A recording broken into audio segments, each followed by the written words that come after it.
शेतकऱ्याची मानसिकता असू दे का लढणाऱ्या नेत्यांची मानसिकता असू दे, मी त्यावर बोलतोय. बाकी हिशोब सगळं वामनरावनी तुम्हाला सांगितलं. त्या हिशोबामध्ये सुद्धा 7 लाख बजेट जरी असलं तर वामनराव 3.5 लाख कोटी रुपये फक्त कर्मचारी, अधिकारी आणि नेत्यांच्या खिशात जातं. अर्ध बजेट, अर्ध्यापेक्षा जास्त बजेट. म्हणजे दुष्काळ फक्त तुमच्यावर पडतं, कर्मचारी अधिकाऱ्यावर पडत नाही. त्यांचे पगार थांबले का? MRGSचा पगार, मजुराचा पगार अजून भेटला नाही. दिव्यांगांचा 2,500 रुपये मानधन केलं, अर्ध्याच लोकांना पैसे देतं सरकार. अजूनही 4 महिने झाले पैसे भेटले नाही. श्रावणबाळवाले असू दे, संजय गांधी वाले असू दे, 4 महिन्यापासून पैसे देत नाही. आणि कलेक्टरचा पगार 5 तारखेच्या आत भेटल्याशिवाय राहत नाही. फिर गांडू कोण आहे? इतकं सगळं जरी आलं तरी लुटणाऱ्यासाठी गर्दी झाल्याशिवाय राहत नाही. माझ्या पार्टीचा होय, मी पार्टीचा निष्ठावान आहे. बाप मेला तरी 72, पण नेता जिवंत राहायला पाहिजे. ही औलाद गावात आहे ना, लाता महाराज साल्यांना आराम करा. जे नेत्याचे पूजक आहे ना, जे कुणी असन, रोज आत्महत्या समोर आमचा शेतकरी जात असताना आम्ही मात्र झेंडे घेऊन फिरत असणार. त्यांच्या पाठीमागे आम्ही आवाज देत असणार. तर गलती सरकार की नहीं है, आपकी है. आम्ही नालायक आहो. पहिले साला त्यांना लाता मारायच्या ऐवजी घरी चहा प्यायला घेऊन जातोय आम्ही. भाजपच्या तिकीसाठी रांग लागते तिकडे. काय म्हणाव कायला? का ज्यानं आम्हाला आत्महत्या करायला भाग पाडतं? अरे पहिले शेतकरी कर्ज फेडासाठी जमीन विकत होता, ढोरं आम्ही पाहतोय, ढोरं विकत होतोय, जनावर विकत होतोय, सोनं विकत होतंय, आता किडनी विका लागतं रे. लाज वाटू द्या, टाळ्या वाजवायचा विषय नाही आहे. आम्हाला शरम वाटली पाहिजे. साला तिथला आमदार आणि खासदार एक भेटायला गेला नाही, पालकमंत्र्यांना, मुख्यमंत्र्यांना फोन केला नाही. आणि दंगलीत जर मेला असताना, किडनी काढलं असताना हिंदू मुसलमान म्हणून, तर आमची जायची गरज पडली नसती. हे सगळे भामटे तिथं जमा झाले असते. कारण आम्ही जातीपातीत व्यवस्थित पेटून ठेवला आहे. आम्हाला जात फार महत्वाची आहे, धर्म फार महत्वाचा झालाय. तो असला पाहिजे प्रत्येकाचा. पण आमचा जो धर्म आहे, शेतकरी धर्म, तो विसरता कामा नये, हे सांगण्यासाठी आम्ही इथं आलोय. लक्षात घ्या. पर्यंत तुमचे वन्य प्राणी आमच्या घरात येतं, आमच्या शेतात येतं, तोपर्यंत बंदोबस्त झाला नाही तर आम्ही उठणार नाही ताडोबातून. जंगल में मंगल. 15 दिवसाची पदयात्रा काढायची आहे. तुमची तयारी आहे? हात वरते करता मग पैता. अरे काळाची का नाही काळाची? मग हमी भावाची असेल, वन्य प्राण्याच्या संदर्भातली असेल, आता लढाई हमी भावाचीच लढावं लागेल वामनराव. अरे नेहमी कर्जमाफीचा विषय कायमचा बंद करण्यासाठी, कायम आम्ही कर्जमुक्त राहण्यासाठी हमी भावाची लढाई, आता आमच्या शेतीमालाच्या भावाची लढाई शेवटच्या टोकापर्यंत लढायची.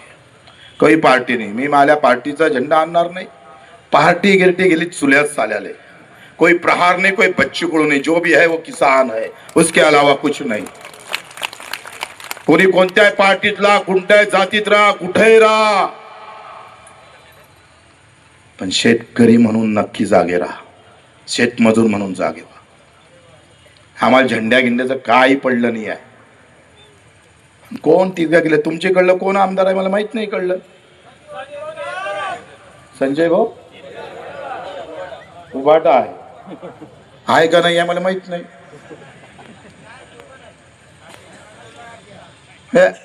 आमदार झालो, खासदार झालो, आम्हाला पाडलं, वामनरावले पाडलं, मला पाडलं लोकांना. कारण आम्ही लय बेमान होतो, बेकार होतो आम्ही.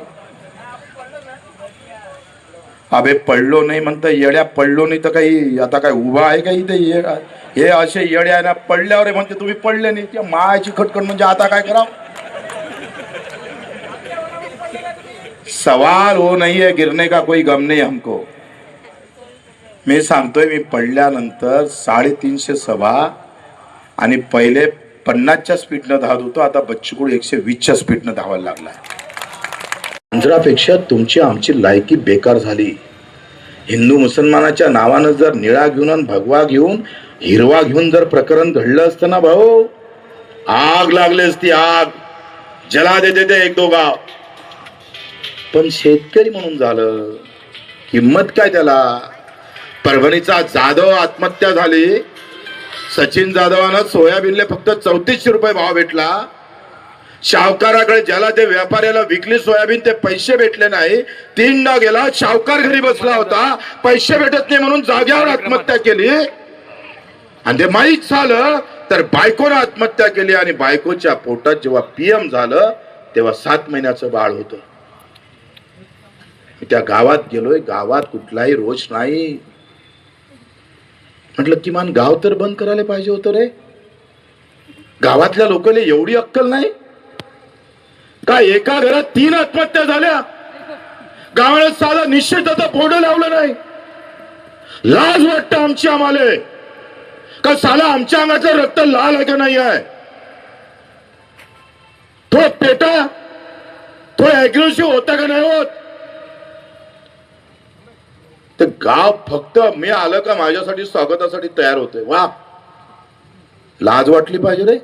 तो सचिन जाधव धर्मजातीच्या नावानं मेला असतं ना, एक गाव टप्प्याटप्प्यानं पेटलं असतं आणि ही साली सगळी बगळे ना, हे नालायक सगळे तुटून पडले असते जाती धर्माच्या नावानं. सगळ्या जातीतले लोक भिडले असते तिथं. ए OBC वाला आहे, मराठा आहे, आम्ही निळ्यावाले आहे, आम्ही भगव्यावाले आहे, आम्ही हिरव्यावाले आहे म्हणून. आणि तुम्ही पेटले असते, बगर पेटाचे पेटले असते. पण शेतकरी मरते तर पेटत का नाही. रोज 7-8 आत्महत्या होते तुमच्या आमच्या भावाच्या. आमच्या बहिणी विधवा होतं, कोणाच्या मायचं पोर जातं, पेटत का नाही आम्ही. का तळपायातल्या आत्मस्तकात जात नाही का? एवढे आम्ही नालायक झालो. अरे सरकार कुठली गोष्ट आहे साली, एवढे जरी आम्ही पाहतो ना, 8-10 दिवस फिरलो ना, पण तुम्ही एकत्र आले पाहिजे ना. इथं सभेला आले नंतर सोबत असणं गरजेचं आहे. कर्जमुक्तीचा लढा आहे. 30 जून आपण जे सरकारले दिली, 30 जून पर्यंत सरकारनं जर व्यवस्थित माफ केलं नाही, चालू कर्ज माफ केलं नाही, तर 1 जुलैला 30 जून नंतर 1 जुलै येतं, त्या 1 जुलैला एक रेल्वेचं चाक चालू द्यायचं नाही. कुछ भी हो जाए साले को. अरे ऐसे मेंढरा गिंडरा मेल्यापेक्षा देख लेंगे साले को क्या होना है. तो तुमची तयारी आहे ना सगळ्याची का? घरी बायको सोबत भाकरी टाकत बसान. अरे होऊन जाऊ दे साल्याला एक डावचा आरपार. हे आयुष्यातले 5-6 वर्ष निवड शेतकरी म्हणून आंदोलन करायचं आहे, थांबायचंच नाही आहे. ते आंदोलन 1 जूनचं 1 जुलैचं आहेच. पण हमी भावाचं वामनरावशी आम्ही चटप साहेब सभागिभा घ्यायची गरजच पडणार नाही. पण तुम्ही शेतकरी म्हणून जगता काय एकदा विचारा स्वतःले. तुम्ही जात पाहता तुमची TC वरची. शेतकरी म्हणून जगणं बंद केलं आम्ही आणि म्हणून ही अवस्था आहे. काय चांगलं झालं आमच्या सोबत? कुठल्या गोष्टी आमच्यासाठी चांगल्या होतं सांगा? अरे बियाणं घेतलं ते डुप्लिकेट येतं, खतं महाग झाली, औषधीचा पत्ता नाही, सगळ्या इकडून लूट कायम आहे. म्हणजे पेरणीपासून काढेपर्यंत लूटच आहे आणि इकडे भाव नाही. काढेपर्यंत लूट आणि हातात पीक आलं का भाव भेटत नाही. दोनों तरफ मरण आहे. दोन्ही ऐकून मारलं जातं. ए भाऊ, ओ गंगाराम, बस खाली, चाबी नंतर घेजो. बस हेमा मालिनी निघून आली का तिच्या? तुम्ही लक्षात घ्या का पूर्ण पीक काळेपासून तर निघेपर्यंत लुटीचं तंत्र सुरू केलेलं आहे. व्यवस्थित लूट आहे. तुमच्या शेतीतून तुम्ही उभे राहिले नाही, तुमच्या शेतीतून कारखानदारी उभी राहिलेली आहे, लक्षात घ्या. हातचं बियाणं गेलं, हातचं खत गेलं, हातच्या औषधी गेल्या आणि सगळे कारखाने उभे राहिले 75 वर्षामध्ये. ते कांग्रेसवाले असू दे का भाजपवाले असू दे, साले जो लुटने वाला है वो हमारी पार्टी का नहीं है. मला भाऊ जरी असला तर लात मारा साल्याला, का जे शेतकऱ्याचा नसेल तर तो आमच्या कामाचा नाही असा म्हणणारा मर्द गावागावात तयार झाला पाहिजे. तुम्ही टाळ्या वाजवता इथं, पण नात्यातला उभा राहिला का शेपूट हलवता साल्याले. मग एका इकडे लुटीचं तंत्र आहे, दुसऱ्या इकडे भाव भेटला का. वामनरावने जे सांगितलं का सरळ सरळ कापसाचे भाव 8,000 जाहीर केले, 11,000ची शिफारस केली आणि कापूस विकावं लागतो 6 ते 7,000. एका क्विंटल माग 5 ते 6,000चा लॉस. कसं जगणार आहे कोणी. अरे मजुराले 25 रुपये जास्त देत नाही रे तुम्ही. भाजीपाल्यावाडीत तुम्ही जरी भाजीपाला घ्यायला गेले तरी भाव करताय तुम्ही, आणि सरकार एका क्विंटल माग 5,000 लुटत, तरी स्वागत करणारी औलाद गावात आहे का नाही सांगा मला. मग ते चीड कधी येईन तुम्हाला, संताप कधी येईन. आता तुमच्या ढुंगणाखाली मशाल लावली, आता काय भारा पेटून द्याव का. अरे संताप कधी येणार आहे, राग कधी येणार आहे.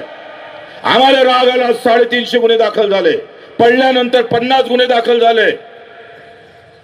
आम्ही थांबलो नाही आणि थांबणार पण नाही. आप आए तो गांधीगिरी से, अगर नहीं आए तो भगत सिंह गिरी से. उड़ा देंगे साले को, ठोक देंगे, ठोकून टाकू आम्ही. आम्हाला त्याची पर्वा नाही आहे.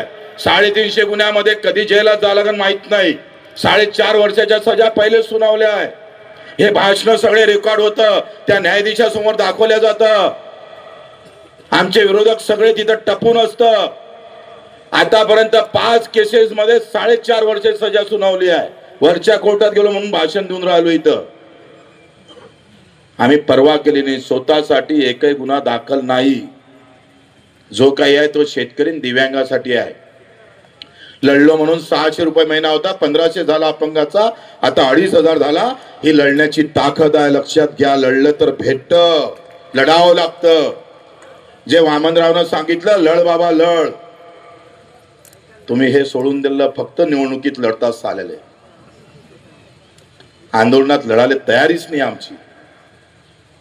वन्य प्राण्याचे केरळवाले 10 लाख रुपये देते मृत्यू पावला का, गंभीर जखमी झाला का 3 लाख देते, आणि पिकाचं जर हेक्टरी नुकसान झालं तर 1 लाख 2 लाख देतं, आणि आमचं सरकार 25,000 देतं आणि 5 लाख देतंय.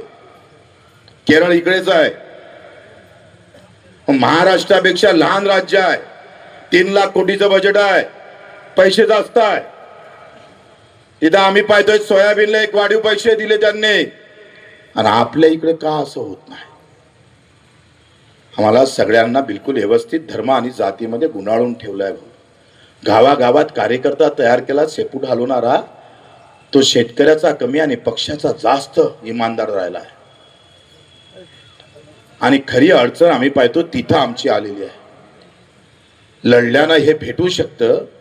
मला वाटतं 30 ते 35, 30 ते 20 वर्षांनंतर पहिल्यांदा नागपूर इतक्यांदा जाम झालं, पहिल्यांदा झाला सर वामनराव.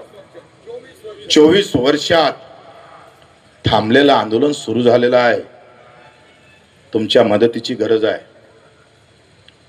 तुमच्याकडून पैसे नाही मागत आम्ही, पण दिलेरीनं, ताकदीनं, हिमतीनं फक्त असं म्हणा तुम्ही का लढा. आम्ही लढणं थांबवणार नाही मरेपर्यंत. तुमचं तेवढं तोंडातून वाक्य पाहिजे फक्त. आम्ही कुठेही कमी पडणार नाही. आता हा कर्जमुक्तीचा लढा आपला जो केला, 350 सभा घ्यायला लागल्या वामनराव. महाराष्ट्रभर फिरावं लागलं. जळगावला गेलो, गुन्हे दाखल झाले, कलेक्टरच्या कॅबिन मध्ये घुसलोय. काल कलेक्टर म्हणत होते आम्ही मीटिंग मध्ये आहे, आता बोलतोय. अबे म्हटलं साल्या मीटिंग पेक्षा इथं आम्ही जे आलोय ना ते महत्वाचं आहे. कलेक्टर म्हणजे काही बापची नाही आहे. आम्ही सांगतोय का ही जी भाषा प्रशासनाची जे बदलली ना, त्या आमच्या गांडूपणामुळे बदलली आणि नेत्यांमुळं. एवढी मोठं किडनी विकण्याचा प्रकार झाल्यानंतर साधा कुठेही त्याचा आढावा नाही, कुठल्याही प्रकारच्या सूचना नाही, काहीच नाही. हो, तो बांगडिया का फांगडिया नावाचा आमदार आहे, पण त्याचं नाव येत नाही पूर्ण. आणि शेतकरी तयार असल तर मग आम्ही तुम्हाला सांगतोय, जीव गेला तरी 72 साला हक्क घेतल्याशिवाय राहणार नाही. ते मोदीजी असू दे का देवा भाऊ असू दे का देवा भाऊचा बाप असू दे, साल्याले हम सबके बाप हे बताना चाहिए. आम्ही सगळ्यांचे बाप आहोत. वामनराव भाऊ असेल, वामनरावजी चटप, ज्यांच्या मार्गदर्शनाखाली आम्ही विधानसभात आवाज उठवत होतो, त्यांच्या नावानं हा सगळा इलाका ओळखला जातो. वामनरावजीच्या नावानं सगळे जे आमचे आयोजक आहेत ते म्हणत आम्ही 6 लोक होतो. 6 लोकांनी थोडी मेहनत घेतली, त्याला तुम्ही सगळे जोडले. आजकाल असे कार्यक्रम घ्यायला कुणाला फुरसत तरी आहे का? गौतमी बोलावली असती,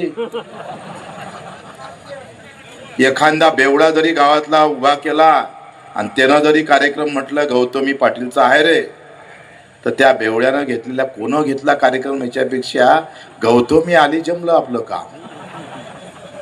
15 मिनिटाच्या झलकासाठी 6 ग्राउंड अर्ध होत.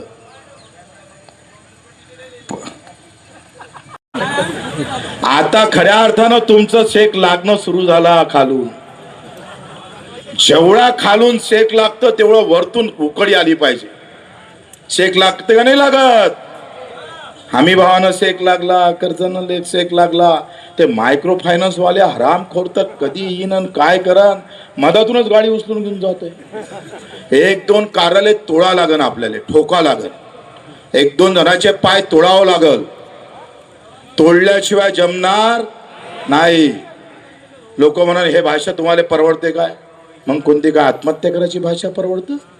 तुझ्या आयला आम्ही काय गांडू आहे का? जर अशा पद्धतीनं वागत असेल कोणी, आत्महत्या करायच्या अगोदर आम्हाला एक फोन करा. तू करतो घ्या, वांदा करू नको बे बाबा. बस बस बस. ते कार्यक्रम झाल्यावर मग गाडीत घेतो सहाले, त्याला दुसरं काम सांगतोय. आत्महत्या केल्यापेक्षा माझोळ एक चांगला कार्यक्रम आहे. तसं मेल्यापेक्षा मी म्हणतो तसं जर मेले तर मग काम जमते. बरोबर आहे ना? हे आत्महत्या आता बंद झाल्या पाहिजे सगळ्या. अब लढना चाहिए. आणि मग हा कार्यक्रम 19 फेब्रुवारी शिवजयंती आहे. बाबासाहेब आंबेडकरांच्या खऱ्या अर्थानं साक्षीला ठेवून महात्मा ज्योतिबा फुले असेल, वीरांगना अहिल्यादेवी होळकर असेल. मी काल भगवा घालून होतो, आज पिवळा घालून आलो, अधिक हिरवा नाही तर निळा घालून येऊ. कलर से क्या मतलब है? अरे कलर से क्या मतलब है? किसी का नीला है तो किसी का भगवा है, किसी का हरा है, लेकिन हमारे दिमाग में तिरंगा है और किसान है. त्या रंगाले काय चाटायचं आम्ही? तुम्ही झेंडा कोणत्या रंगाचा लावा रे, त्या झेंड्याचा कापड मला बाप शेतकरी पिकवतो, हे लक्षात ठेवा. मला बाप शेतकरी पिकवतो आहे. म्हणून त्या कलरचा आमचा काही झंझट नाही आहे, मला त्याचं काही लेनदेन नाही आहे. छत्रपती शिवाजी महाराजांचा झेंडा निळा असता आणि हिरवा असता तर काही आम्ही मानलं नसतं का रे? कलर से ज्यादा पहचान काम की होना जरूरी आहे. कामाची ओळख पाहिजे, विचाराचा झेंडा पाहिजे. हा अजेंडा आहे आमचा विचाराचा, तो अजेंडा घेऊन आम्हाला जायचा आहे. मित्र, मला तुमच्यावर पूर्ण विश्वास आहे, पूर्ण विश्वास आहे तुमच्यावर. ही लढाई 1-2 वर्षात हमी भावाची अवघ्या महाराष्ट्रात आपण पेटून काढल्याशिवाय राहणार नाही. एकतर वन्य प्राण्याची आणि हमी भावाची लढाई, ह्या अवघा महाराष्ट्र पेटू आपण इथून 1 ते 1.5 वर्षामध्ये प्रचंड ताकदीनं. प्रत्येक महिन्याला 15 दिवस फिरायचं ठरवलं आम्ही. एका भागात 15 दिवस फिरून त्या सगळे आम्ही पाहतोय जनजागृती करायची आहे माझ्या शेतकऱ्याची. तो पाय घासून मरणारा नाही तर हाताले हात देऊन लढणारा शेतकरी उभ्या महाराष्ट्रात आम्हाला उभा करायचा आहे, उभ्या महाराष्ट्रात उभा करायचा आहे. तुमच्या आशीर्वादाची मित्र गरज आहे. आता हे पाय घासून मेल्यापेक्षा लढण्याची तयारी आपण केली.